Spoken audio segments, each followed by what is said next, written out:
কেরো and company Chuadanga জেলায় অবস্থিত কেরো and company Bangladesh এবং এশিয়া মহাদেশের সবথেকে বড় চিনি প্রস্তুতকারক প্রতিষ্ঠান।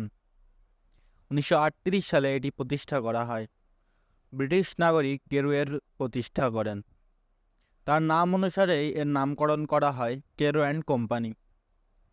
স্বাধীনতার পর এটি রাষ্ট্রীয় সম্পদের অন্তর্ভুক্ত করা হয়। এই চিনি কলটি 300 বিঘা জায়গার উপরে অবস্থিত।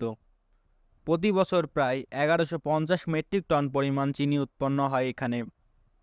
প্রথমে এটি একটি চিনি ও ডিস্টিলারি ইউনিট দিয়ে যাত্রা শুরু করে। কেরো অ্যান্ড কোম্পানির প্রধান উপাদান আছে চিনি। উপজাত দ্রব্যের মধ্যে রয়েছে দেশি মদ, বিদেশি মদ, ভিনেগার, স্পিরিট ও জৈব সার। এবং নতুন উৎপাদিত পণ্যের ভিতরে রয়েছে